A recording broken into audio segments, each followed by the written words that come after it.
Hello जी, नमस्कार। कैसे आप भैया? मस्त, फर्स्ट क्लास। चलो अच्छी बात, एकदम मस्त रही, बिंदास रही है।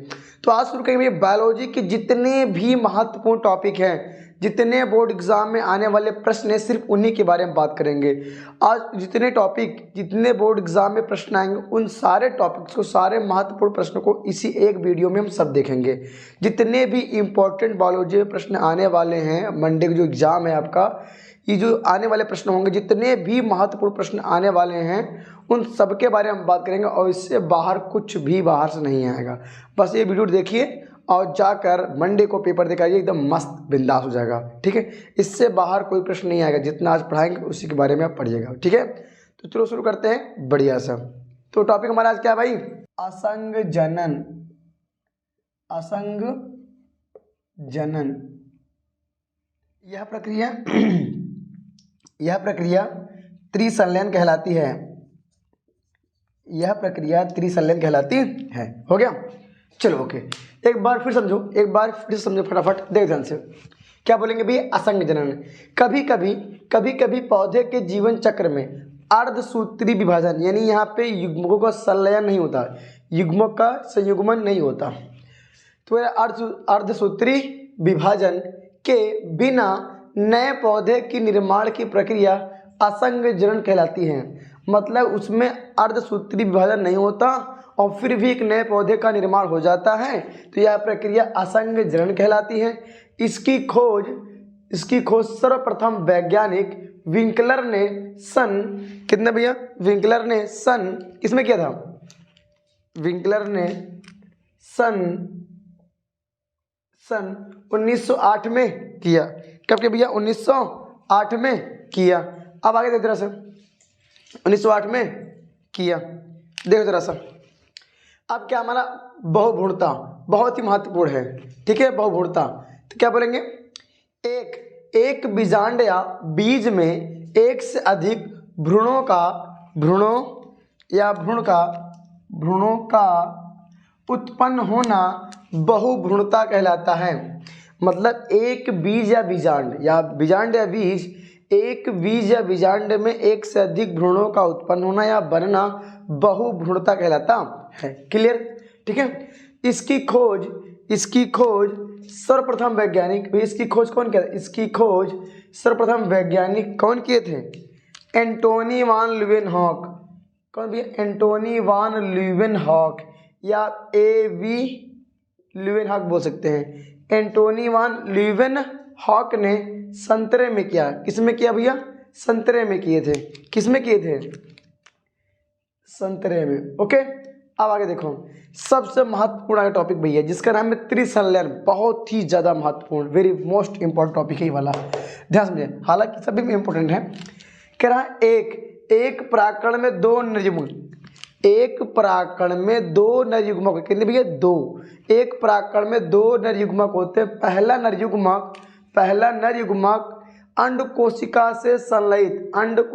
से संलयित होकर सत्य निषेचन की क्रिया करता है तथा दूसरा नरयुग्मक द्वितीयक केंद्रक या आप बोल सकते हैं दो आगुणित केंद्रक। द्वितीयक केंद्रक या दो आगुणित केंद्रक या फिर आप ध्रुवीय केंद्रक भी कह सकते हैं। ठीक है, ध्रुवीय केंद्रक या केंद्रकों से जुड़कर या मिलकर या संयुग्मन करके या चिपक कर, तो क्या बोलेंगे? द्वितीय केंद्रकों से जुड़कर त्रिगुणित। कितना भैया? त्रिगुणित, जिसे बोलते हैं 3n बोलते हैं। तो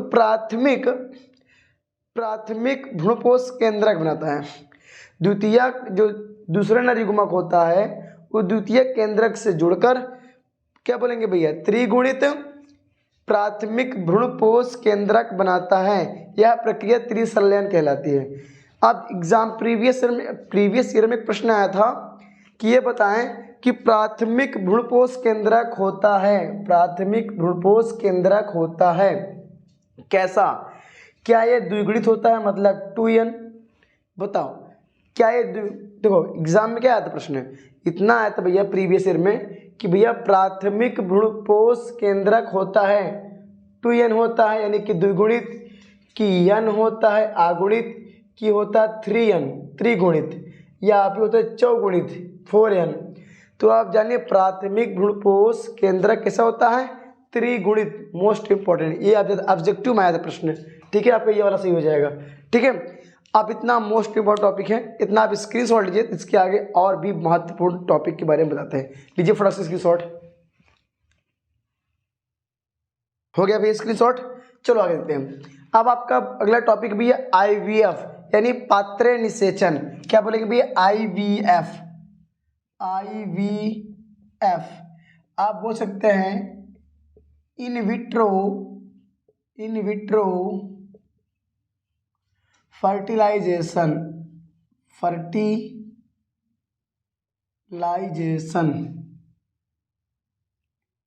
इन विट्रो फर्टिलाइजेशन, या हिंदी में आप बोल दी भैया पात्र निषेचन। क्या बोलेंगे, पात्र निषेचन,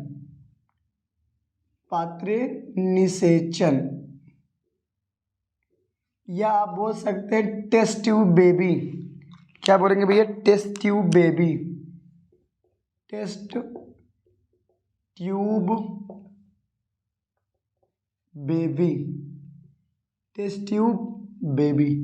ये आपकी हेडिंग है।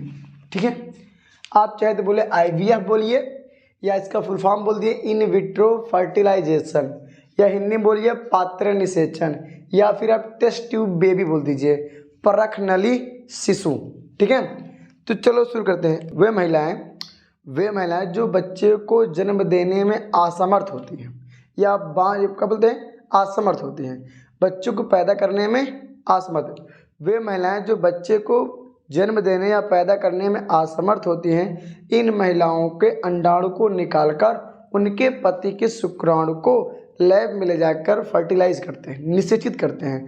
फिर जब युग्मनज बनता है तो उसको क्या बोलते हैं, उसको महिला के गर्भाशय में अंतरोपित कर दिया जाता है, जिससे भ्रूण का विकास होना प्रारंभ हो जाता है। तो यह प्रक्रिया IVF या पात्र निषेचन कहलाती है, और जो बच्चा पैदा होता है उसे बोलते हैं टेस्ट ट्यूब बेबी।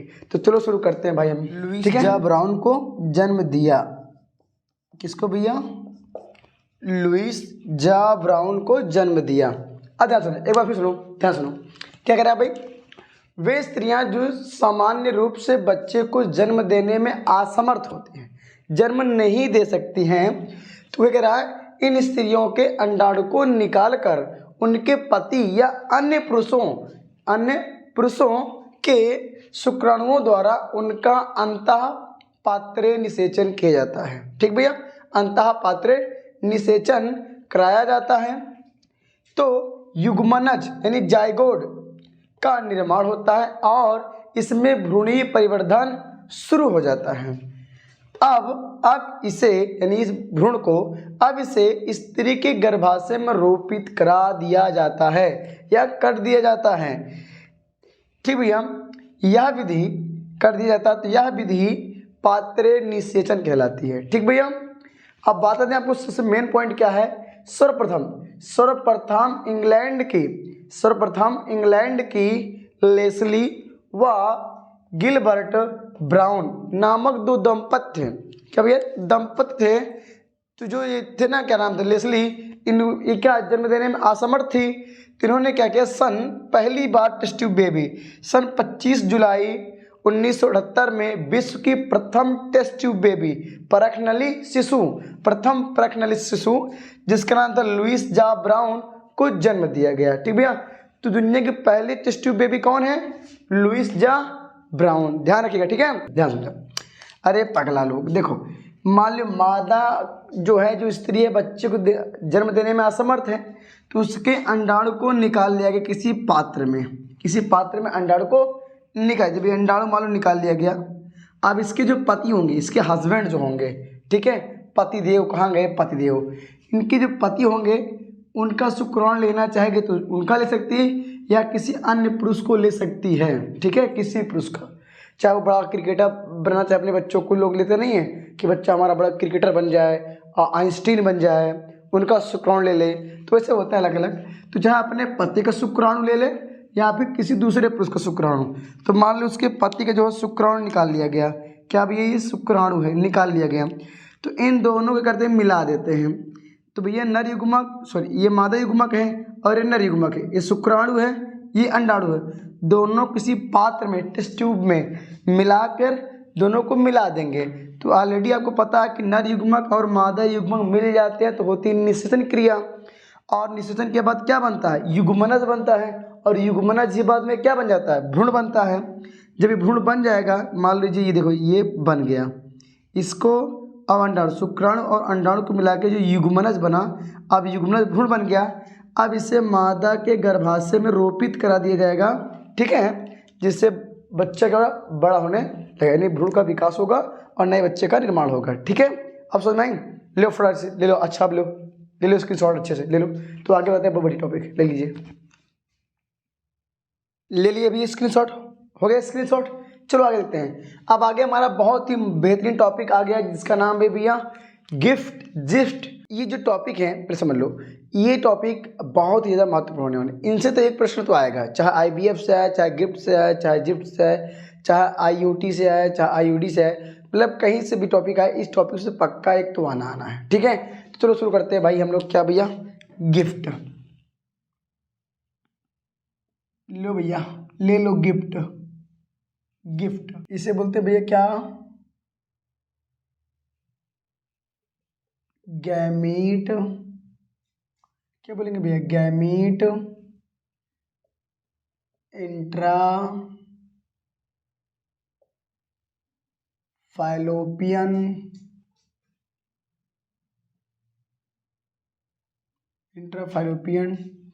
ट्रांसफर।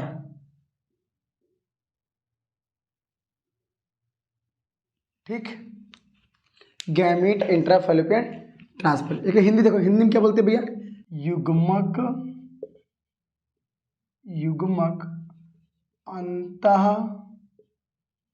डिंबवाहिनी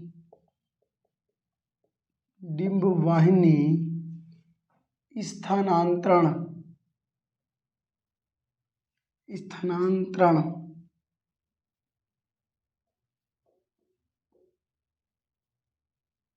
ठीक भाई, ये इसकी हिंदी है।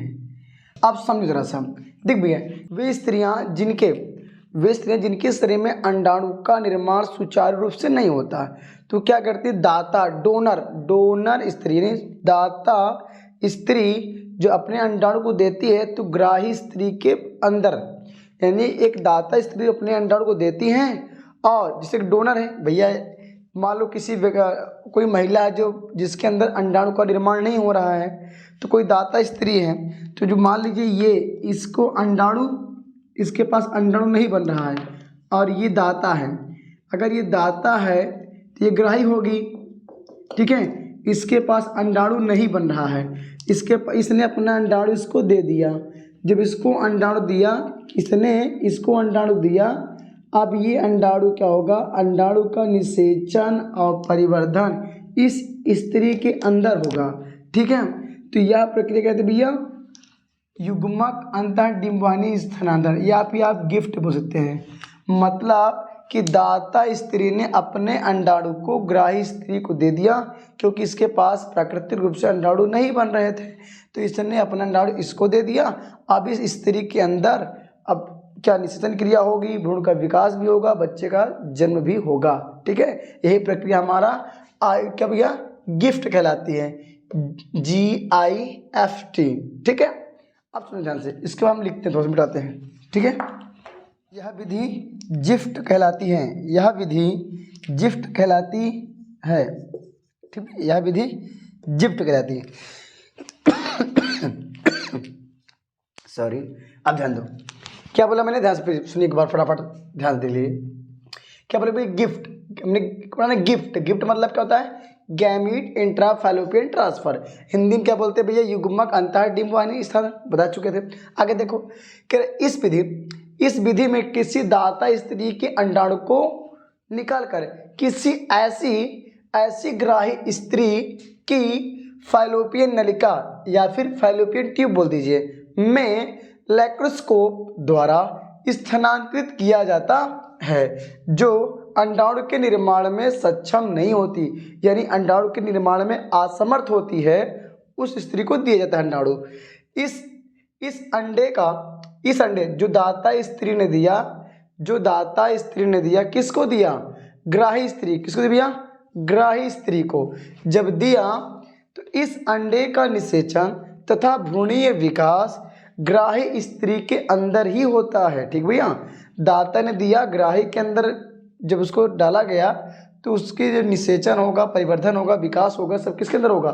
ग्राही स्त्री के अंदर होगा। ठीक भैया, अगला पॉइंट भी गिफ्ट, सॉरी गिफ्ट, जिप्ट है। जिप्ट, थोड़ा गला खराब है तो आवाज़ को मैनेज करिएगा, थोड़ा आवाज़ दिक्कत। ठीक भैया, बोलेंगे ZIFT, zygote intra fallopian transfer. Hindi में आप बोल सकते हैं जाइगोट अंतः डिंब वाहिनी।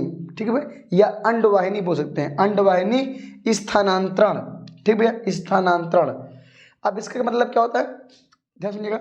इस प्रक्रिया के अंतर्गत 8 ब्लास्टोमियर्स तक के भ्रूण को, 8 ब्लास्टोमियर तक के भ्रूण को स्त्री के फैलोपियन नलिकाओं में स्थानांतरित किया जाता है।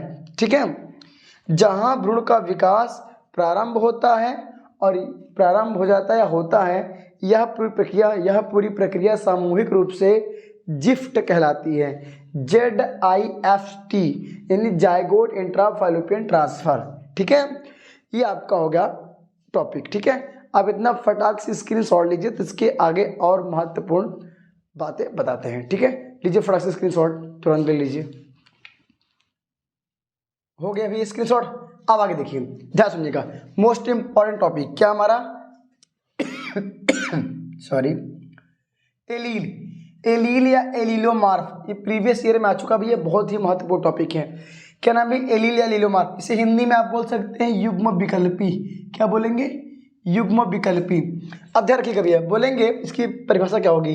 एक ही गुण के विपरीत या विभिन्न विपर्यायी रूपों को, बोले एक ही गुण के विभिन्न लक्षणों को कह सकते हैं, या विभिन्न विपर्यायी रूपों को प्रकट करने वाले कारकों को एलील कहते हैं। इनकी यह दशा एलीलोमार्फ कहलाती है।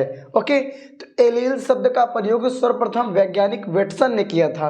ठीक भैया, एलील का एग्जाम्पल होता है जैसे कैपिटल टी, स्मॉल टी, ये क्या होते हैं? एलील होते हैं। कह रहा है ना यहाँ पर, एक ही गुण को विभिन्न विपर्याय रूपों को प्रकट करने वाले, एक ही, देख भैया, ये लंबापन है, शुद्ध लंबा, ये संकर है और ये बहुनापन दर्शाता है। ठीक है, ये लंबापन दर्शाता है, ये हाइब्रिड दर्शाता है, ये बहुना। ठीक भैया, ये है आपका एलील। अब आगे देखो, मेंडल द्वारा चुने गए 7 जोड़ी लक्षण। मेंडल ने अपना प्रयोग किसमें किया था? ये तो ऑब्जेक्टिव प्रश्न आता है। मेंडल ने अपना प्रयोग किस पे किया था? मटर पे किया था। मटर का साइंटिफिक नाम क्या है भाई, जरा बताओ तो, क्या नाम है? Pisum sativum. क्या नाम है मटर नाम? Pisum sativum. हिंदी में क्या बोलते हैं? उद्यान मटर, या आप बोलते हैं बगानी मटर, या बोल सकते हैं क्या? Garden pea. ठीक है, कुछ भी बोल सकते हैं आप लोग। अब ध्यान रखिए, मेंडल ने क्या क्या चुना था? मेंडल ने 7 जोड़ी लक्षण चुना था। पहला लक्षण क्या? पहला लक्षण है तने की ऊंचाई या फिर लंबाई। तो जो प्रभावी लक्षण, जो प्रभाव डालता हो, ठीक है भैया। अरे यार, जो खूब लंबा इंसान है, तगड़ा मजबूत हो। अब यार देखो, जैसे खली है, ग्रेट खली, इतना लंबा चौड़ा इंसान है, और उससे छोटे पिद्दी से बच्चे को लड़ाओगे, देहाती लड़के से, छोटा मोटा लड़का हो, आदमी लड़ाओगे, तो ऑलरेडी ग्रेट खली जीत जाएगा ना। वो प्रभावी है, बड़ा है, मजबूत है। तो इस तरह यहाँ पे कह रहा है प्रभावी मतलब होता है जो मजबूत हो, जो अपना प्रभाव दिखाए। ठीक है, तो यहाँ कह रहा है तने की ऊंचाई या फिर लंबाई। तो प्रभावी कौन होगा? लंबा होगा। लंबे के आगे बौना कहाँ दिखाई पड़ेगा?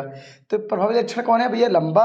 और आप प्रभावी लक्षण मतलब बौना पौधा। ठीक है, दूसरा ना देखो लक्षण, पुष्प का रंग कैसा? कौन रंग दूर से दिखाई पड़ेगा? लाल या फिर बैगनी बोल दीजिए। और सफ़ेद रंग छिप जाता है, जल्दी दिखाई नहीं पड़ता दूर से। ठीक है, तो ये क्या है? प्रभावी लक्षण है। पुष्प की स्थिति अच्छी बोलो या कक्षस्थ बोलो? अच्छी। और आप प्रभावी क्या बोलोगे? अंत्य या अग्रस्थ। ठीक है, नंबर 4 देखो लक्षण, फली की आकृति। फली की आकृति कैसे होगी भैया? फूली हुई, फूली ज़्यादा अच्छी, बड़े बड़े दाना होंगे, जिसे देहाती बोलते पुढ़ान, मोटी मोटी। तो जो फली मोटी भरी भरी होती है, उसे बोलते हैं फूली हुई फली, क्योंकि ये प्रभावी है। ठीक है, इसमें 20 बड़े बड़े दाने के हैं। और पिचकी हुई फली जिसे बोलते हैं पटपर, पिचका, उसमें दाने नहीं होगा तो थोड़ी ना प्रभावी होगी। ठीक है सॉरी यार, तबीयत डाउन थोड़ा सा है। फली का रंग कैसा होगा? अरे भाई जब कच्ची फली है, छीमी जो मटर होती है, छीमी कच्ची है तो किस रंग की हो, हरी होगी तो बड़ी रहेगी कि पीली होगी तो बड़ी रहेगा। अभी कच्ची है तो उससे हरी रहना जरूरी है, नहीं नहीं तो सूख जाएगी, पीली हो जाएगी। तो इसलिए फली का रंग हरा कब, जब पेड़ में लगा हुआ हो या नई नई कलिका ले रही हो, नया नया अभी फल लगना शुरू हुआ हो, वही कह रहा है फली का रंग हरा प्रभावी है और पीला अप्रभावी है। ठीक है, और देखो ध्यान से लक्षण नंबर 7 सॉरी 6, बीज की आकृति, कौन सा बीज प्रभावी होगा, गोल वाला कि झुर्रियावा। भाई जो गोल गोल दाना होगा वो जल्दी जामेगा, भाई वही तो खेत में जब दाना होगा उसकी दाल बनेगी, चाहे दाल खाओ उसकी या फिर उस मटर के दानों को बो दोगे तो उग जाएगा नया पौधा, कि पिचकावा जामेगा, पिचकावा जमेगा, ये क्या बोलते हैं झुर्रियावा, जो झुरी झुरी है बटरिया बटरिया टाइप का। अगर मटर मटर जो है ऐसे बटरिया बटरी टाइप के हैं थोड़ी ना जामेगी, जो गोल गोल होगी वही जामेगी अच्छे से। तो ये कह रहा है ये अप्रभावी है। लक्षण नंबर 7, बीज का रंग, बीज का रंग कैसा होता है भैया, तो जो प्रभावी लक्षण हो कैसा होगा, पीला। बीज जब बड़ा हो जाए, दाना को बड़ा हो जाए, मटर पूरी पक जाए तो कैसा हो जाए, पीला हो जाए। अगर हरा होगा तो खराब रहेगा, कभी उगबे नहीं करेगा, कभी जामेगा ही नहीं वो, इसलिए पीला क्या है, अप्रभावी, सॉरी ये हरा अप्रभावी है और पीला प्रभावी। कब, मटर के पकने की बाद की बात कर रहा है। ठीक है, इतना लीजिए स्क्रीनशॉट, बहुत ही महत्वपूर्ण है, लीजिए स्क्रीनशॉट। इसके बाद आपको आगे एक और महत्वपूर्ण टॉपिक के बारे में बताते हैं, और सारे महत्वपूर्ण टॉपिक के बारे में। ठीक है, लीजिए स्क्रीनशॉट फटाक से, हो गया भैया स्क्रीनशॉट। चलो आप आगे देखो, टॉपिक हमारा बहुत ही महत्वपूर्ण आ गया भैया, टेस्ट क्रॉस या हिंदी बोलिएगा परीक्षार्थ संकरण। इसकी जो डेफिनेशन होगी क्या बोलेंगे हम, जब F1 पीढ़ी के, जब F1 पीढ़ी का संकरण, जब F1 पीढ़ी का संकरण अप्रभावी जनक से कराया जाता है तो उसे टेस्ट क्रॉस कहते हैं। इसके द्वारा F1 या F2 पीढ़ी के लंबे पौधे का जीनोटाइप का निर्धारण करते हैं या पहचान करते हैं। हमारे पास मानो एक पौधा है, हमारे पास एक पौधा, लेकिन कंफर्म नहीं, क्वेश्चन मार्क है कि ये शुद्ध लंबा है कि अशुद्ध लंबा है। देखो जरा सा मैं बता दूं आपको, अगर कैपिटल टी है तो शुद्ध लंबा होगा, शुद्ध लंबा। यदि कैपिटल टी स्मॉल टी है, ये होते संकर लंबे, क्या बोलते भैया, अशुद्ध लंबा या फिर संकर लंबे, संकर लंबे पौधे। ठीक है, यदि स्मॉल टी होते से बोलते हैं बौना पौधा, क्या बोलते हैं भैया, बौना पौधा। ठीक है, ये होता है प्रभावी जनक, ये प्रभावी होता है, और ये क्या होता है, अप्रभावी होता है। क्या होता है भैया, अप्रभावी जनक। जो कैपिटल टी है प्रभावी जनक, जो स्मॉल टी है अप्रभावी जनक। ये तो संकर हाइब्रिड है। अब हमें जांच करना है कि ये भी लंबा है और ये भी लंबा है, लेकिन शुद्ध लंबा है कि संकर लंबा है, क्या ये हाइब्रिड है या प्योर प्लांट है, भी प्योर है, यानी कि शुद्ध लंबा है या फिर संकर लंबा। लंबा तो है लेकिन कंफर्म नहीं है कि शुद्ध लंबा है कि ये संकर लंबा है। तो इसके जांच के लिए हम क्या कराएंगे भैया, अप्रभावी जनक के साथ, अप्रभावी जनक के साथ। तो अप्रभावी जनक का सूत्र क्या हो, सूत्र कह रहे सॉरी, अप्रभावी जनक का जो गुणसूत्र क्या होता है, स्मॉल टी। तो जब इसका क्रॉस इसका यानी शुद्ध, इसका जब क्रॉस हम कराएंगे किसके साथ, अप्रभावी जनक के साथ, तो देखो क्या मिलता है हमें। तो यहाँ होगा हमारे पास कैपिटल टी, मान लीजिए शुद्ध लंबा हम लोग मान लिए, इसका क्रॉस कराएंगे स्मॉल टी से। तो आपको बता दें ये है, कहाँ गई ये आपका है अप्रभावी जनक, कौन है भाई, ये है अप्रभावी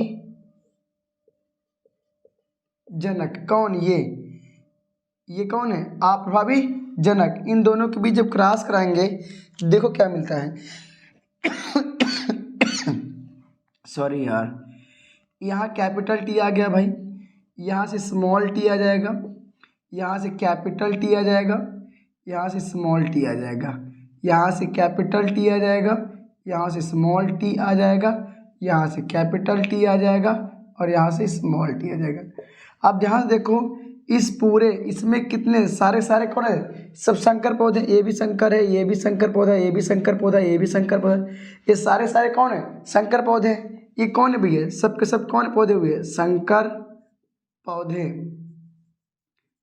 अगर ये शुद्ध लंबा, आप देखो, अगर ये शुद्ध लंबा है, अगर ये लंबा होगा, अगर ये पौधा शुद्ध लंबा होगा, तो जब इसका हम आप प्रभावी जनक से क्रॉस कराएंगे या हम इस पर परागण क्रिया करवाएंगे, अगर ये शुद्ध लंबा होगा, आप प्रभावी जनक से हम क्रिया कराएंगे, तो उसकी जो अगली पीढ़ी बनेगी वो सारे के सारे पौधे कौन होंगे? संकर लंबे होंगे। ठीक, सारे के सारे कौन होंगे? संकर लंबे।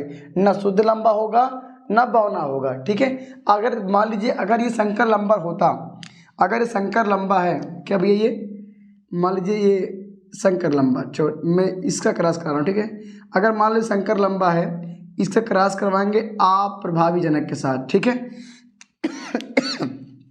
सॉरी भाई, देखो अब इसका क्रॉस हम करें किसके साथ? आप प्रभावी जनक के साथ। यहाँ लिख लीजिएगा आप प्रभावी जनक, आप प्रभावी जनक के साथ क्रॉस कराओगे। यहाँ से आएगा कैपिटल टी, यहाँ से आएगा स्मॉल टी, यहाँ से आएगा कैपिटल टी, यहाँ से आएगा स्मॉल टी, अब यहाँ से आएगा स्मॉल टी, यहाँ से आएगा स्मॉल टी, यहाँ से आएगा स्मॉल टी, यहाँ से भी आएगा स्मॉल टी। अब ध्यान देखो, यहाँ ये दोनों कौन भी है? संकर लंबे हैं। कौन ये दोनों हैं? ये दोनों कौन पौधे हैं? संकर लंबे हैं। कैसे भी ये लोग संकर लंबे हैं। कैसे हैं? संकर लंबे। ये दोनों कौन से? संकर लंबे हैं। और ये दोनों कौन है? बौने पौधे हैं, बौने पौधे हैं। ठीक है, ये सब संकर लंबे पौधे हैं और वो बौना पौधा है। अगर सोचिए, अगर ये संकर लंबा पौधा होगा, इसका हम जनन या क्रॉस या परागण आप प्रभावी जनक के साथ कराएंगे, तो जो अगली पीढ़ी आएगी, जिसके बच्चे पैदा होंगे, वो क्या होंगे? 50% क्या होंगे? संकर लंबे होंगे और 50% क्या होंगे? बौने पौधे। यानी वो दोनों मिक्सर पैदा होगा। ससुरा क्या होगा? एक लंबा पौधा और बौना पौधा दोनों होंगे। संकर लंबे पौधे पैदा होंगे और बौने पौधे पैदा होंगे। यदि ये संकर लंबा यदि संकर लंबा पौधा है, इसका हम क्रॉस कराएंगे आप प्रभावी जनक के साथ, जो अगली पीढ़ी आएगी उसमें दो तरह के पौधे उत्पन्न होंगे। एक संकर लंबा पौधा उत्पन्न होगा और एक बौना पौधा उत्पन्न होगा। जब संकर लंबे पौधे और बौने पौधे उत्पन्न होंगे तो हम समझ जाएंगे कि जो ये पौधा है वो पक्का संकर लंबा है। यदि मैं इसका क्रॉस मैं आप प्रभावी जनक के साथ कराऊंगा, यदि अगली पीढ़ी में सारे के सारे संकर पौधे उत्पन्न हो रहे हैं, इसका मतलब ये है कि शुद्ध लंबा पौधा है।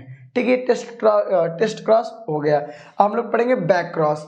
क्या पढ़ेंगे भैया? Back cross. इतना लीजिए स्क्रीनशॉट, इसके बताते हैं बैक क्रॉस क्या होता है। लीजिए फटाक से स्क्रीनशॉट। चलो हो गया भाई स्क्रीनशॉट। इसको देखो, क्या भैया? बैक क्रॉस बहुत ही महत्वपूर्ण टॉपिक। क्या नाम है? प्रतीप संकरण, यानी पूर्व संकरण भी कह सकते हो। इसकी जो परिभाषा होगी, जब किसी F1 पीढ़ी के पौधे का संकरण किसी भी जनक के साथ कराया जाता है, तो इस प्रकार के संकरण को प्रतीप संकरण कहते हैं या बैक क्रॉस कहते हैं। ठीक है, मतलब देखो पहले अच्छा समझ लो F1 पीढ़ी क्या है। देख बड़े भाई, मान लो ये लंबा पौधा है या प्रभावी पौधा है। क्या भैया? प्रभावी है। इससे क्रॉस कराएंगे अप्रभावी। ठीक है, ये पौधा है। जब इसका क्रॉस कराएंगे, ये प्रभावी पौधा, ये अप्रभावी पौधा है। ठीक है, या बोल दीजिए कि भी प्रभावी जनक है और ये अप्रभावी जनक। अच्छा मैं लिख दे रहा हूँ प्रभावी जनक। ठीक है, प्रभावी जनक ये आपका है प्रभावी जनक, और ये क्या है? अप्रभावी जनक। ठीक है, ये वाला आपका क्या है? प्रभावी जनक, ये वाला अप्रभावी जनक। अब दोनों क्रॉस करवाओ भाई। यहाँ से आएगा कैपिटल टी, यहाँ से आएगा स्मॉल टी, यहाँ से आएगा कैपिटल टी, यहाँ से आएगा स्मॉल टी, यहाँ से आएगा कैपिटल टी, यहाँ से आएगा स्मॉल टी, यहाँ से आएगा कैपिटल टी, यहाँ से आएगा स्मॉल टी। अब देखो जितने पौधे यहाँ पे मिले ना हमें, ये सारे के सारे क्या हैं? ये सारे के सारे कौन है? संकर पौधे। कौन से भैया? ये सब कौन है? संकर पौधे हैं, हाइब्रिड प्लांट है। कौन भैया? ये संकर पौधे हैं। कौन है? संकर पौधे हैं, हाइब्रिड प्लांट है। अब इसका क्रॉस जो हाइब्रिड प्लांट, ये कौन सी पीढ़ी है? ये F1 पीढ़ी। कौन सी पीढ़ी भैया? F1 पीढ़ी है ये। कौन सी पीढ़ी? F1 पीढ़ी है। कौन सी पीढ़ी? F1 प्रथम संतति पीढ़ी है। अब ध्यान, जो ये बच्चे पैदा हुए हैं, जो अगली पीढ़ी में संतान आई है, अब इसका हम क्रॉस कराएंगे, चेक करेंगे। देख भैया, देखो ये यहाँ पे कैपिटल टी है और स्मॉल टी, यही तो आया ना सब सारे पौधे। अब इसका क्रॉस हम करवाएंगे, एक बार प्रभावी जनक से, एक बार अप्रभावी जनक से। तो मैंने करवाया प्रभावी जनक से, तो मैं लिख सकता हूँ, यहाँ पे लिख देता हूँ समझने के लिए। ये है संकर पौधा, संकर पौधे। ये कौन है भैया? प्रभावी जनक। कौन है भैया? प्रभावी जनक। या अपन पीढ़ी, ये प्रभावी जनक। सॉरी यार, देखो ध्यान से, ये संकर पौधे सारे F1 पीढ़ी में कौन से पौधे? संकर पौधे आए हैं। अब इनसे अब जाएंगे किससे? चच्चा जी से, बोलेंगे, इनसे पूछेंगे, हेलो चच्चा क्या बात है, ये लड़की वाह आप है क्या कि पड़ोसी क्या?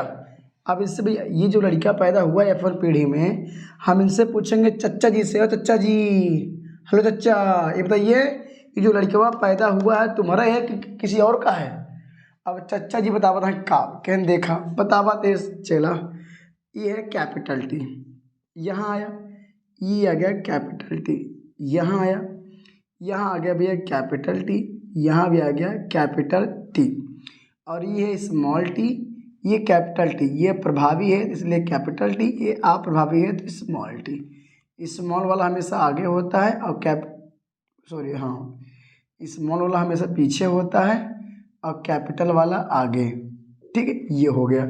अब देखो चच्चा बताया कि हाँ यार ये लड़का हमारे है ससुर, देखो ना हमारा लक्षण पकड़ नहीं 50%, ये 50% लक्षण क्या हमारे तो है, यानी देखो ये साबित हो गया। अगला देखो, अगला क्लास देखो, इतनी पसंद नहीं?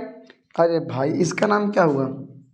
जब इसको हम किसी भी जनक के साथ कराते हैं तो जो पौधा उत्पन्न हुआ इसे बोलते हैं कौन? शुद्ध लंबा।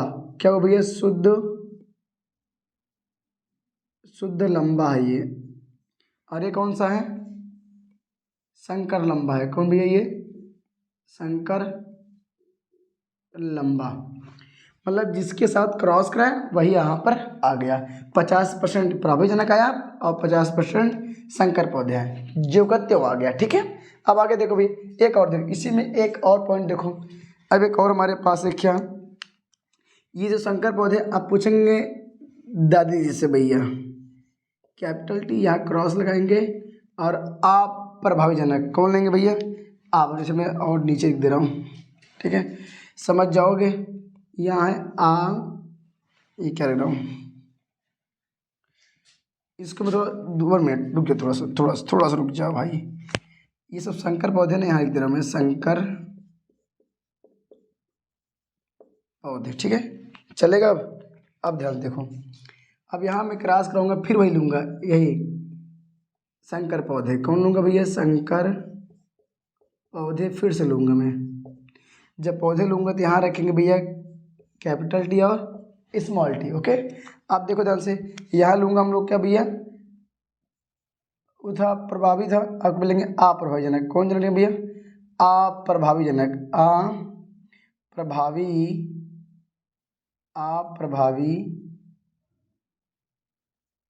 जनक, अप्रभावी जनक यानी कि स्मॉल टी। ठीक है, अब इनका हम क्रॉस कराएंगे, भैया। सॉरी यार, यहाँ से आएगा कैपिटल टी आ गया, यहाँ से आएगा स्मॉल टी, यहाँ से आएगा कैपिटल टी, यहाँ से आएगा स्मॉल टी, यहाँ से आएगा स्मॉल टी, यहाँ से भी आएगा स्मॉल टी, यहाँ से आएगा स्मॉल टी, यहाँ से भी आएगा स्मॉल टी। जब दादी से पूछे, दादी जी ये लड़का आप का है, एकदम जीन गुणसूत्र मिल रहा है? खिन हाँ बेटवा देखा ना, जो कहते हो आ गया है। यहाँ देखो था अप्रभावी लक्षण था, क्या था भाई? यहाँ पूरा क्या था? देखो ये आया 50% क्या है? 50% क्या है? अप्रभावी यानी कि बौना पौधा, अब 50% क्या है भैया? ये संकर पौधे। तो भैया कौन है? संकर पौधे। मतलब ये बात, ये दो लोग सच कह रहे हैं। यहाँ देखो 50% प्रभावी जीन का, 50% प्रभावी जीन का लक्षण मिला है ना यहाँ पर, कितना मिला 50% मिला। चचा जी गुण कितना मिला 50%। अब देखो यहाँ दे चच्ची जी का देखो अब इनका कितना, इनका भी 50% हो गया ना, 50-50 100%। यानी ये लोग क्या है, सच्चा प्यार मोहब्बत इनके लिए लड़कवा है, एकदम सच्चा वाला है, ठीक है। यानी लक्षण गुण इनका मिल रहा है। तो यहाँ ये कौन सा पौधा भैया, ये है आपका बौना पौधा है। कौन है भैया, ये बौना पौधा। ये कौन सा है, संकर पौधा। लीजिए फटाक से इसकी शॉट, ये कटाक से ले लीजिए। हो गया भैया स्क्रीनशॉट। चलो आगे देखो, अब आगे देखो भैया ध्यान से, क्या थैलेसीमिया, क्या बोलेंगे भैया, यह एक अलिंग क्रोमोसोम संलग्न अप्रभावी रक्त विकार है। विकार मतलब होता है रोग, कमी, ठीक भैया, रक्त विकार है जो जनकों से संतति में जाता है। तो भैया यह रोग क्या होता है, जनकों से, माता पिता से उसके बच्चों में जाता है। ओके, यह रोग उत्परिवर्तन से भी उत्पन्न होता है। माता पिता में कहाँ से आया, उत्परिवर्तन से आया। ओके भैया आगे देखो, इस रोग में हीमोग्लोबिन का संश्लेषण कम हो जाता है। हीमोग्लोबिन बहुत ही कम हो जाता है, जिसके वजह से खून लाल होता है। इस रोग में आरबीसी के जीवन काल घटकर ऑलरेडी क्या होता है, आरबीसी जीवन काल होता है 120 दिन। नॉर्मली कितना होता है 120 दिन। भैया आरबीसी जीवन काल सामान्य रूप से कितना होता है 120 दिन। तो कह रहा सामान आरबीसी के जीवन काल सामान्य से घटकर केवल 20 दिन, कितना भैया, केवल 20 दिन, केवल 20 दिन रह जाता है बस। कितना भैया, केवल 20 दिन। बताओ 120 दिन से केवल 20 दिन, 100 दिन गायब, 20 दिन रह जाता है। ठीक भैया, जानते हो इतना ज़्यादा खून इसमें, अगर से मान लो किसी व्यक्ति को 3 लीटर ब्लड है, अगर 3 लीटर है, डॉक्टर ने बोला 1 लीटर और चढ़ा दो। जब 1 लीटर चढ़ाएंगे, 1 महीने बाद दोबारा चेक करेंगे तो 3 1 4 लीटर होना चाहिए था खून, बट 4 ना होगा, वो रहेगा 3 है, क्योंकि आरबीसी क्या हो चुकी, मर चुकी है। और जो आरबीसी नहीं है वो क्या हो गई, मर चुकी है। तो वही कह रहे ना, आरबीसी के जीवन काल घटता है बहुत तेज। सोचो 120 दिन से केवल मात्र 20 दिन रह जा रहा है, तो आरबीसी घटेगी बच्चे में, तो बहुत ज़्यादा दिक्कतें होती है। ठीक है, इसके लक्षण देखो, जिसे क्या, नंबर 1 थकान महसूस होना, थकान बहुत ज़्यादा महसूस होती है। दूसरा भाई त्वचा का पीला पड़ना, जब आरबीसी ऑलरेडी घटेगी, लाल रुधिर कणिकाएं घटेंगी ना भैया, रेड ब्लड सेल्स घटेंगे, जब क्या होंगे, जब घटेगा तो ऑलरेडी त्वचा क्या होगी, पीली पड़ेगी। फिर कह रहा है कमजोरी भी महसूस, कमजोरी आती, बहुत ज़्यादा कमजोरी आ जाती है। ठीक है, अगला नंबर 4 धीमी वृद्धि होना, यानी कि जो बच्चे जिस रोगी हो गया, जिस रोग, अगर ये रोग हो गया थैलेसीमिया बच्चे में, तो बच्चे क्या होगा, वृद्धि एकदम रुक जाएगी, ज़्यादा मतलब वृद्धि नहीं होगी। पेट दर्द होना, गहरे रंग का मूत्र निकलना, ठीक है, सारे लक्षण हैं। सॉरी भैया,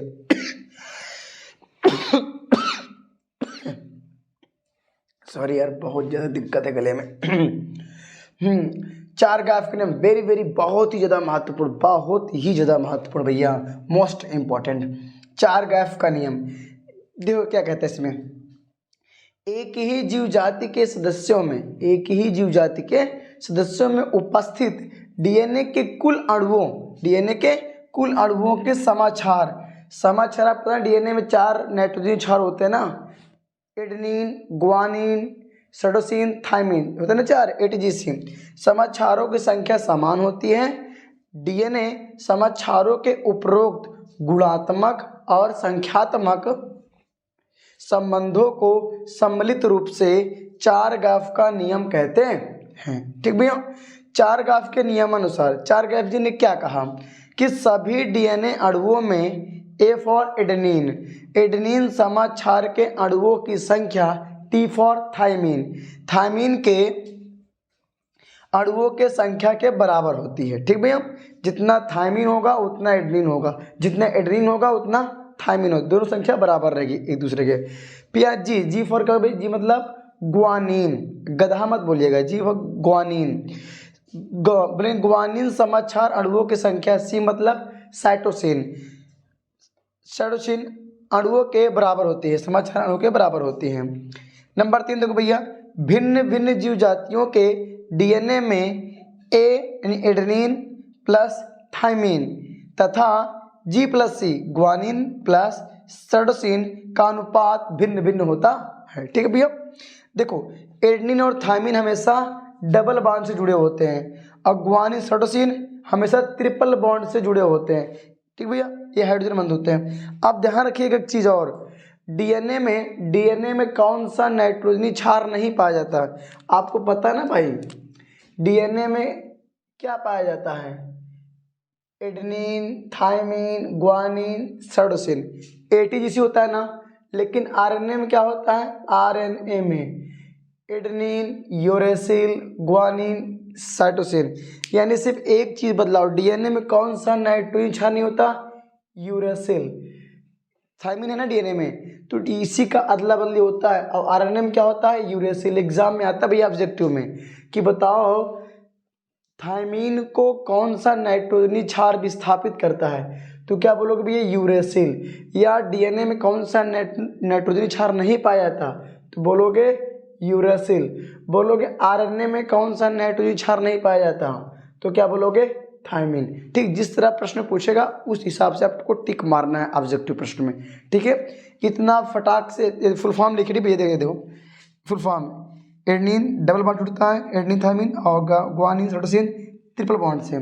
यहाँ फुल फॉर्म लिखे, ए फॉर एडेनिन और G for guanine, T for thymine और सी फॉर साइटोसिन। ठीक है, आप इतना फटाक से स्क्रीनशॉट लीजिए, तो आगे और महत्वपूर्ण टॉपिक के बारे में बताते हैं। एक चीज़ और ध्यान रखिए भैया, यदि आपको इससे भी महत्वपूर्ण टॉपिक कोई लग रहा हो, इससे भी ज़्यादा कोई महत्वपूर्ण आपको लग रहा हो कि ये इंपॉर्टेंट है, तो आप उसको जरूर पढ़िएगा।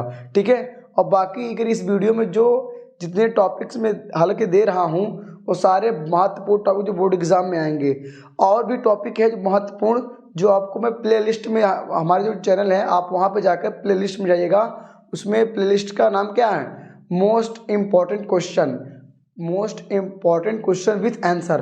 क्वेश्चन के साथ आपको आंसर भी रहेंगे, और सारे के सारे इंपॉर्टेंट टॉपिक प्लेलिस्ट में हैं। जितने भी महत्वपूर्ण टॉपिक हैं प्लेलिस्ट में डाल चुका हूँ। ठीक है, उसमें भी 30, 35, 40 वीडियो हैं जिसमें सारे के सारे महत्वपूर्ण हैं। इसके अलावा जो भी मतलब वहाँ पे पॉइंट टू पॉइंट के अच्छे डीप में समझाया गया है। ठीक है, आप वहाँ जाकर अच्छे से प्लेलिस्ट में और भी महत्वपूर्ण टॉपिक जो इसमें बच जाएंगे, या हालांकि मैं पूरा कवर करा रहा हूँ, जो बच जाएंगे या जो आपको और महत्वपूर्ण लगे अपने से उसको पढ़ लीजिएगा। और बाकी आप जाके प्लेलिस्ट में और भी महत्वपूर्ण टॉपिक जो डीप में समझाए हुए हैं, आप उसको जाके प्लेलिस्ट में, क्या होगा, हमारे प्लेलिस्ट में जाएंगे आप, वहाँ मिलेगा आपको most important question with answer, सब साथ मिलेगा। आप प्लेलिस्ट में सारे वीडियो को एक सीक्वेंस से पढ़िएगा, और सारे बोर्ड एग्जाम में आपको मिलेंगे। ठीक है, और बाकी मैं फिर बोल रहा हूँ, यदि आपको लगता है कि इससे भी ज़्यादा महत्वपूर्ण कोई टॉपिक है तो आप उसको जरूर पढ़िएगा। ठीक है, या आपको जिसके बारे में पढ़ना, आप वो टॉपिक कमेंट करके हमें जरूर बताइएगा। ठीक है, इतने लीजिए स्क्रीनशॉट, आगे बताते हैं। और लीजिए स्क्रीनशॉट फटाक से, हो गया भैया स्क्रीनशॉट। आगे देखो भैया, मोस्ट इम्पोर्टेंट टॉपिक क्या भैया? रूपांतरण का प्रयोग, या आप इसे रूपांतरित सिद्धांत भी कह सकते हैं, या आप बोल दीजिए फ्रेडरिक ग्रिफिथ का प्रयोग। ठीक है, अब ध्यान रखिएगा भैया इस प्रयोग के बारे में। फ्रेडरिक ग्रिफिथ ने सन 1928 में अपना प्रयोग स्ट्रेप्टोकोकस न्यूमोनी नामक जीवाणु पर किया। ठीक भैया, स्ट्रेप्टोकोकस न्यूमोनी नामक जीवाणु पर किया, जो स्तनियों में क्या भैया? न्यूमोनिया रोग उत्पन्न करते हैं। ठीक है, इनकी विधि इन्होंने क्या क्या किया? जब स्ट्रेप्टोकोकस न्यूमोनी जीवाणु को संवर्धन प्लेट पर रखते हैं, तो कौन? फ्रेडरिक ग्रिफिथ जी। ठीक है, रखते हैं तो यह वृद्धि करता है। तब इसकी कुछ चिकनी, जब वृद्धि करे तो इसकी 2 प्रकार की कॉलोनी बन जाती हैं। तो इसकी कुछ चिकनी चमकीली, चिकनी मतलब स्मूथ, चिकनी चमकीली, या फिर एस प्रभेद बोलिए, एस प्रभेद, चिकनी चमकीली, ठीक है, कॉलोनी बनती है। वह दूसरी सच्छ, चलिए भैया सच मतलब होता है खुरदुरी। क्या भैया? खुरदुरी। यहाँ पे लिखा है आर मतलब होता है रफ। क्या होता है? रफ, खुरदुरी, रफ कॉलोनी का निर्माण होता है। यानी कि जब इस संवर्धन प्लेट पर रखते हैं 2 प्रकार की कॉलोनी बनाता है, एक चिकनी सतह वाली ना, और एक होता है खुरदुरी सतह वाली। अब देखो ध्यान से कि जो यस प्रभेद है, जो यस प्रभेद, यस मतलब वही स्मूथ चिकनी वाला, यस प्रभेद जीवाणु में श्लेष्मा आवरण होता है, जो किसका बना होता है? बहुशर्कराइड होता है। कैसे बताते हैं इसका आवरण? बहुशर्कराइड आवरण होता है। ठीक है, दूसरा आर प्रभेद जीवाणु में श्लेष्मा, जो श्लेष्मा आवरण है उसमें बहुशर्कराइड आवरण नहीं होता है। यहाँ पे क्या लिखा है? बहुशर्कराइड आवरण युक्त नहीं होता है। ठीक है, यस प्रभेद रोगजनक होता है। जो यस प्रभेद जिसकी चिकनी कॉलोनी होती है ना भैया, यह चिकनी चमकीली वाली जो कॉलोनी होती है वो कैसा होता है, रोगजनक, इससे रोग होता है। यस प्रभेद वाली जो कॉलोनी बनती है उससे स्तनियों में कौन सा रोग होता है, निमोनिया या फिर न्यूमोनिया बोल दीजिए, निमोनिया रोग इससे होता है। ठीक भैया, फुफ्फुस दाग बोलते हैं ना, फेफड़े को करता है प्रभावित। ठीक है, तो यस प्रभेद जो था इसकी जो चिकनी सतह वाली कॉलोनी थी, चिकनी कॉलोनी थी, ये स्तनधारियों में कौन सा रोग उत्पन्न करता है भैया, निमोनिया रोग उत्पन्न करता है। ठीक है, ये खतरनाक होता है। ठीक है, जो आर प्रभेद है वो क्या होता है, आरोगजनक, आर प्रभेद से किसी प्रकार के रोग उत्पन्न नहीं होता। लेकिन चिकनी सतह वाली या चिकनी चमकीली जो कॉलोनी इसकी होती, जीवाणु जो थे वो स्तनियों में रोग उत्पन्न करते। कौन सा रोग भैया, निमोनिया रोग उत्पन्न करते थे। जबकि आर प्रभेद आरोग था, इसने रोग उत्पन्न नहीं कर रहे थे। ठीक भैया, ये था। अभी आगे देखना है हमें कैसे पता चला कि यस प्रभेद रोग उत्पन्न कर रहा है और आर प्रभेद रोग उत्पन्न नहीं कर रहा है। इससे आपको क्यों भी साबित होगा कि अनुवांशिक पदार्थ कौन है, डीएनए है। अपने पढ़ाना भी कि अनुवांशिक पदार्थ डीएनए है कि आरएनए है, इस बात को चर्चा लेकर इन्होंने किया था। इन्होंने अपना प्रयोग ये सिद्ध करने के लिए कर रहे थे कि डीएनए अनुवांशिक पदार्थ है कि आरएनए अनुवांशिक पदार्थ है। लेकिन इनके प्रयोग से ये साबित नहीं होता है कि भैया डीएनए अनुवांशिक पदार्थ है। इन्होंने अपना प्रयोग रूपांतरण दे दिया था। ठीक है, अभी इसके आगे बताता हूँ कैसे साबित होगा कि डीएनए अनुवांशिक पदार्थ है या आरएनए अनुवांशिक पदार्थ है, ये क्या कहते हैं अपने प्रयोग में। इतना पहले अब स्क्रीनशॉट लीजिए, इसके आगे वाला स्टेप आपको बताता हूँ। लीजिए फटाक से स्क्रीनशॉट तुरंत ले लीजिए। हो गया भाई स्क्रीनशॉट, चलो आगे देखो। देखो भाई जो यस प्रभेद है, यस प्रभेद जो कॉलोनी थी ना, उस कॉलोनी के चूहे के अंदर प्रवेश किया गया। उस चूहे की पिछवाड़े में लगा दिया गया भाई इंजेक्शन के माध्यम से, कि भैया इंजेक्शन के बाद चूहे में प्रवेश कराया गया। किसके में, इंजेक्शन, इंजेक्ट किया गया, इंजेक्शन के माध्यम से इंजेक्ट किया गया। जब यस प्रभेद को, सॉरी इंजेक्शन में यहाँ लिख दिया क्या, यस प्रभेद को इंजेक्शन के माध्यम से, इंजेक्शन के माध्यम से चूहे में इंजेक्ट किया गया। चूहे ने डायस प्रभेद को चूहे के भी पिछवाड़े में लगाया गया इंजेक्शन यस कॉलोनी को, तो चूहा का भैया खांसी जुकाम हो गई, न्यूमोनिया रोग हो गया, तो ससुरा खांसते छींकते मर गया। ठीक है, फिर क्या कि भैया यस जो आर प्रभेद था, आर प्रभेद को इंजेक्शन के माध्यम से, इंजेक्शन मतलब सुइया यार, निडलिया जो होती है, सिरिंज जो होती है, उसके माध्यम से इस आर प्रभेद को चूहे के पिछवाड़े में, सॉरी चूहे में लगा दिया गया, चूहे में इंजेक्ट कर दिया गया, या चूहे में आर प्रभेद कॉलोनी को डाल दिया गया। तो चूहा था, चूहे में कोई प्रभाव नहीं पड़ा, चूहा जीवित रहा। चूहा क्या रहा भैया, चूहा जीवित रहा। ठीक है, यानी आर प्रभेद उसके अंदर प्रवेश कराया गया, चूहे के अंदर इंजेक्ट किया गया, तो यस प्रभेद के इंजेक्ट करते ही चूहों को गया निमोनिया, वो खांसते छींकते बेचारा मर गया। लेकिन जब आर प्रभेद को उसके अंदर डाला गया, चूहे के अंदर प्रवेश किया गया, चूहे कोई फर्क नहीं पड़ा, कुछ नहीं हुआ उसको, नॉर्मल था। ठीक है,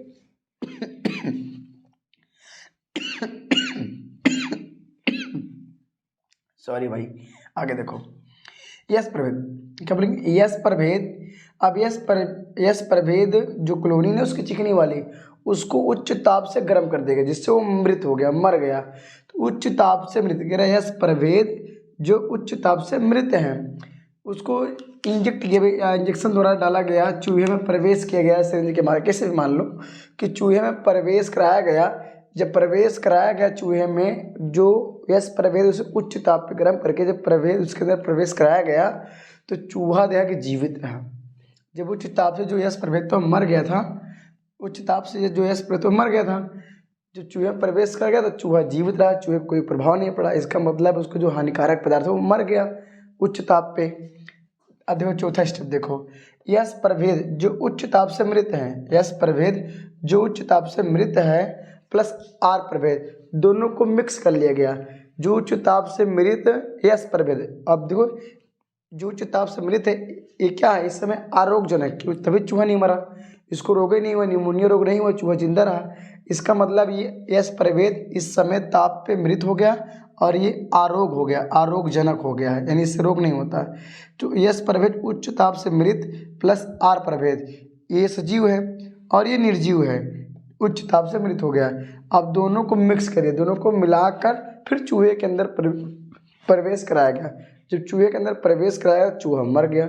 आज सब के सब टेंशन में आ गए यार, फ्रेडरिक ग्रिफिथ टेंशन में कि अब क्या होगा, अब ये क्या होगा, अब क्या होगा भाई, क्या होगा। तो इस बात से क्या हुआ, जब वो मर गया सब लोग हैरान परेशान सब हो गए कि यार जब ये उच्च ताप से मृत है, ये भी आरोग्यजनक है, ये भी आरोग्यजनक बन गया है, अब इससे कोई हानि नहीं हो रही है इस प्रवेश से, तो आर प्रवेश से भी कोई हानि नहीं होती, तो जब दोनों को मिक्स किया चूहा मर क्यों गया, क्यों मर गया। तो इस प्रयोग से फ्रेडरिक ग्रिफिथ ने यह निष्कर्ष निकाला कि भैया, यह निष्कर्ष निकाला कि जरूर आर प्रभेद में रूपांतरण आनुवांशिक पदार्थ ही किया होगा, यानी इस आर प्रभेद के अंदर कुछ ऐसा था जो आर को रूपांतरित कर दिया। भैया यस के अंदर कुछ ऐसा था, यस प्रभेद यस प्रभेद जो था उसके अंदर कुछ तो ऐसी चीज़ें थी जो आर प्रभेद को रूपांतरण होने पे मजबूर कर दिया और इसे मजबूरी में चूहे को मारना पड़ा। कुछ तो ऐसा था भैया, आर क्या हो गया, रूपांतरित हो गया। ये तो मरा, इससे कोई मतलब तो है नहीं यार, लेकिन ये जीव सजीव था, तो ये कैसे बदल गया, इसने जरूर कुछ किया होगा इसके साथ, इसने जरूर कुछ इसके साथ किया तभी भड़का था। जब ये भड़का तो चूहों के लिए डूबा। भाई यस प्रभेद ने जरूर इसको कुछ ना कुछ किया होगा, इसकी आत्मा, इसका भूत प्रेत इसके अंदर गया होगा जिसके चूहा मर गया। और क्या चीज़ था, अब इसके बारे में आगे आपको पढ़ेंगे कि वो कौन सा चीज़ था जिसको इसका प्रयोग जो था, इनका जो प्रयोग था, इसका प्रयोग आगे 1944 में एक है मैक्लियोड, मैकार्टी, एवरी जी, वो तीन लोग रियलिटी बताते हैं यहाँ पे हुआ क्या था। यहाँ पे इन्हें अपना प्रयोग कर भी इस आर प्रभेद में रूपांतरण हो गया, इसलिए इसे नियम का नाम पड़ गया रूपांतरण का प्रयोग।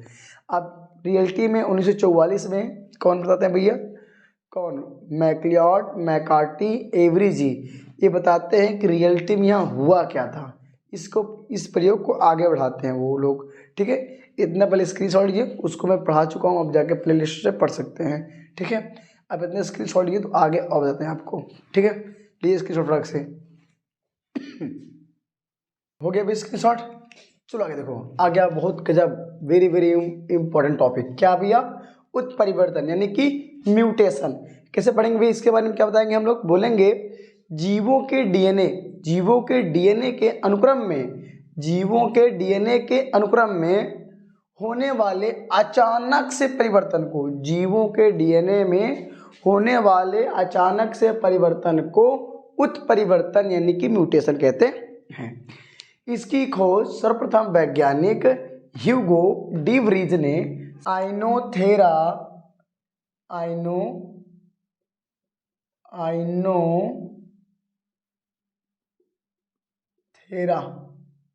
ठीक,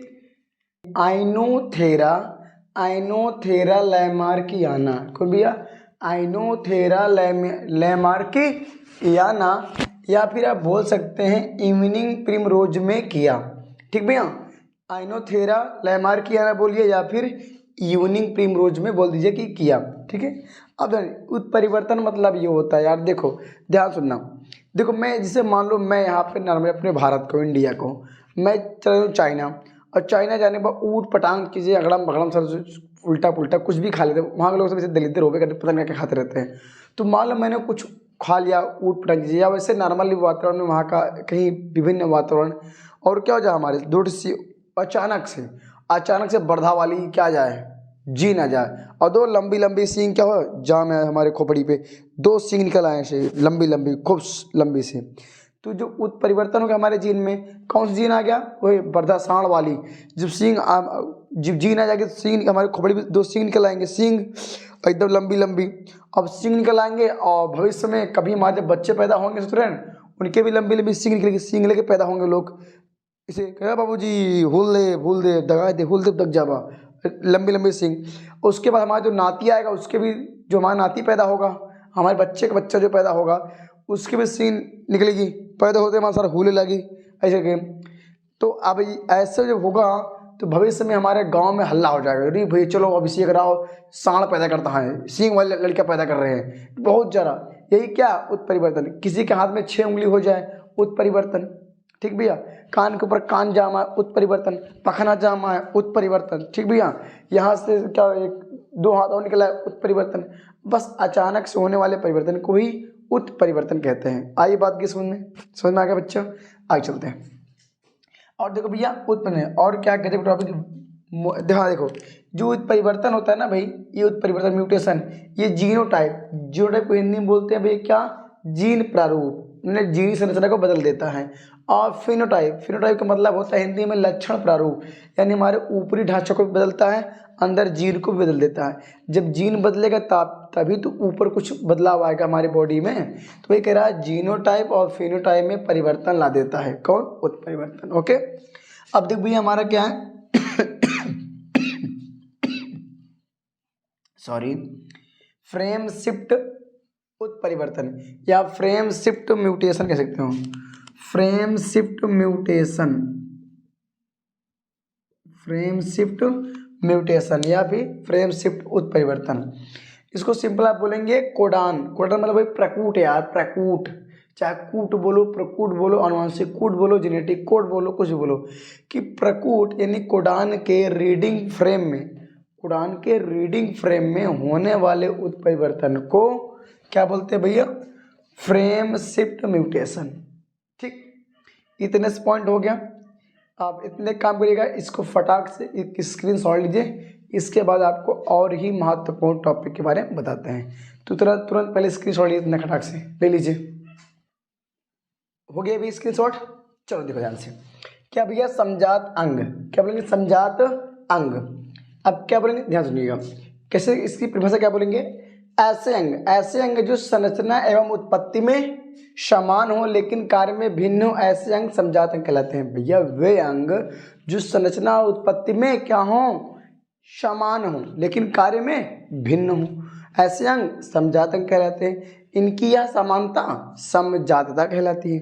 बात समझो, हमारे हाथ में क्या भैया, हमारी हड्डी है, ये ह्यूमरस है, अल्ना, ये क्या है अल्ना, ये रेडियस, ह्यूमरस, ये क्या है कार्पल, कलाई से कार्पल, ये क्या है मेटाकार्पल, और ये उंगली क्या है फ्लैंजेस। तो जो हड्डियां हैं, यही हड्डियां अन्य जानवरों में भी होती हैं। अब जैसे मनुष्य के हाथ में क्या होता है, ह्यूमरस होती है, अल्ना होता है, रेडियस होती है।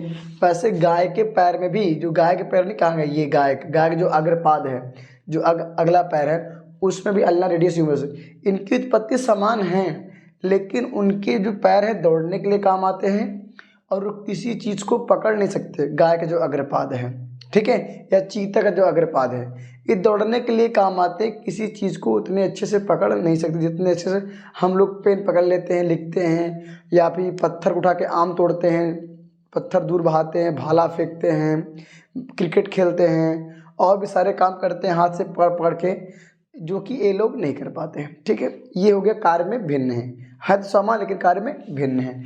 चाहे मनुष्य का हाथ ले लो, चीता का अग्रपाद ले लो, ठीक भैया, ये भी क्या एक दूसरे से क्या समझाते हैं। ठीक है, बोगनविलिया और क्या भैया कुकुरबिटा, इनमें भी जो होते हैं ना, ये भी क्या होते हैं समझात का एक एग्जाम्पल है। गाय का अग्रपाद जो है और मनुष्य का अग्रपाद बता दिया कि भैया हड्डी तो वही रहती है, उत्पत्ति सेम होती है, बस कार्य अलग अलग होता है। गाय का जो पैर होता है वो तेजी के साथ दौड़ने का काम करता है, ऐसे ऐसे ऐसे। हम लोगों का हाथ पकड़ना, खाना, चीज़ों को पकड़ खाना, चॉकलेट की पन्नी को फाड़ना, ये सब चीज़ें करते हैं। अब गाय तो चॉकलेट की पन्नी फाड़ेगी नहीं ना, तो वही कह रहा है कार्य में भिन्न होते हैं और उत्पत्ति संरचना में समान होता है, हड्डी वही होती है। अगला पॉइंट क्या भैया हमारा, समरूप अंग, या फिर आप समरूपता कह दीजिएगा, बल्कि समरूपता।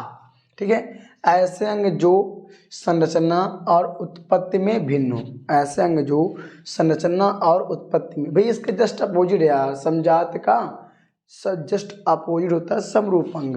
ठीक है, ऐसे अंग जो संरचना और उत्पत्ति में भिन्न हो लेकिन कार्य में समान हो, समरूप अंग कहलाते हैं।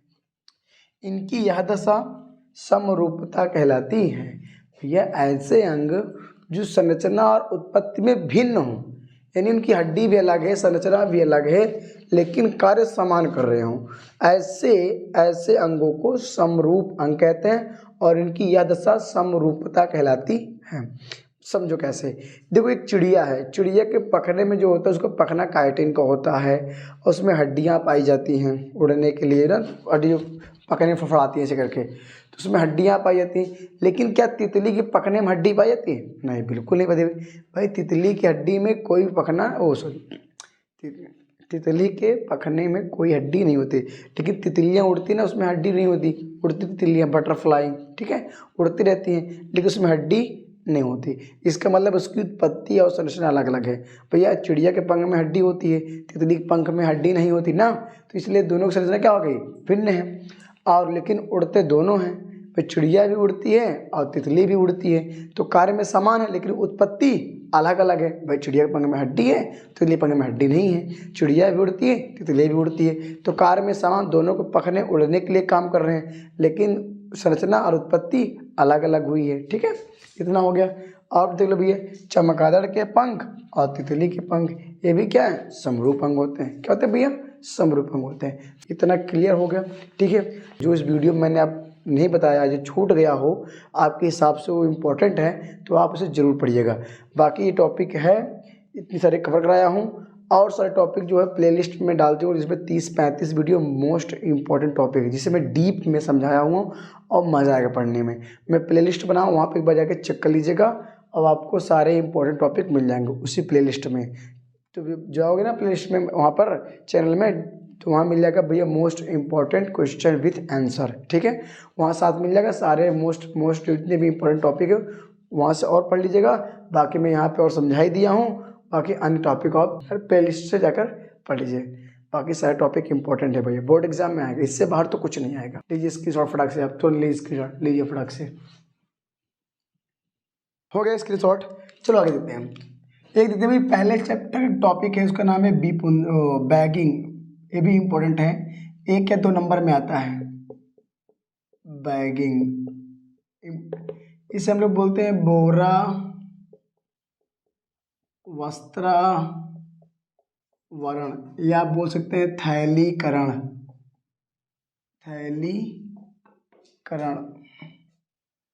ठीक भैया, आप ध्यान सुनिएगा। इसकी जो परिभाषा होती है पहले बोलेंगे, देखो बोलेंगे क्या? विपुंसित पुष्पों के ऊपर बटर पेपर की बनी छिद्रित थैली से ढक दिया जाता है और उसमें स्वेच्छानुसार, अपने इच्छानुसार नए परागकणों द्वारा उसमें परागण क्रिया कराई जाती है। तो यह प्रक्रिया बोरा वस्त्रावरण या बैगिंग कहलाती है। ठीक है, अब इतना बताते हैं आपको ठीक डिटेल में। क्या बोलेंगे भैया?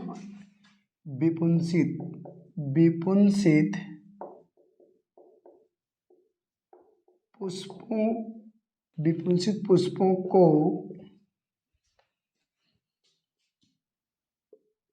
छिद्रित बटर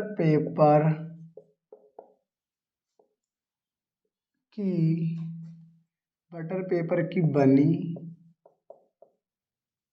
थैली से ढक दिया जाता है।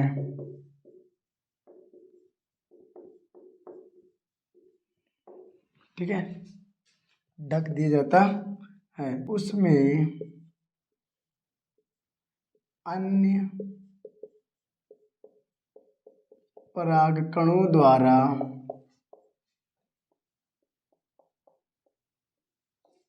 परागण ना हो सके।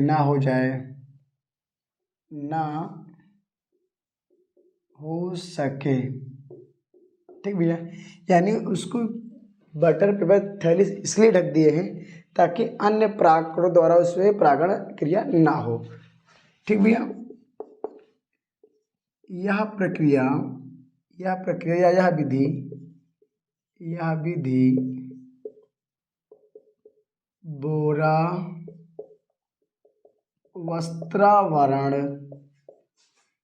या बैगिंग कहलाती है। ठीक है, ये प्रक्रिया क्यों करते हैं? यह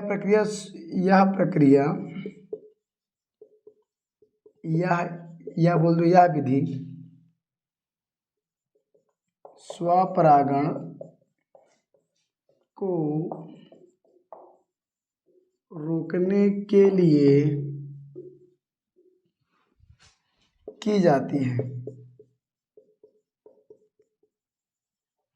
आप ध्यान रखो, आप देखो ध्यान, एक प्रश्न सुनिएगा। विपुंसित पुष्प क्या है? देख भैया, यदि किसी पुष्प के परागकोश को स्फुटन से पहले, फटने से पहले चिमटी या कैंची से काट देने की प्रक्रिया चिमटी या कैंची से काट देने की प्रक्रिया विपुंसन कहलाती है। फिर से बात, किसी पुष्प के परागकोश को स्फुटन मतलब फटने से पहले चिमटी या कैंची से काट देने की प्रक्रिया विपुंसन कहलाती है। और इस प्रकार के पुष्प को विपुंसित पुष्प कहते हैं। ये भी एक नंबर में आता है, लिख लेना इसको भी। अब सुनो, वही करना, विपुंसित पुष्पों को छिद्रित बटर पेपर की बनी थैली से ढक दिया जाता है, जिससे कि ताकि उसमें अन्य पौधे के परागकणों द्वारा परागण ना हो सके। ठीक भैया, इसलिए इसको ढक देते हैं। तो यह विधि बोरावस्त्रण या बैगिंग कहलाती है। इसको स्वपरागण रोका जाता है, इसमें एक प्रकार से कृत्रिम परागण कराया जाता है। ठीक भैया, इतना आप इसकी छोड़ लीजिए और उसके बाद फिर आगे हम बात करेंगे और महत्वपूर्ण टॉपिक के बारे में। लीजिए प्रशिक्षण।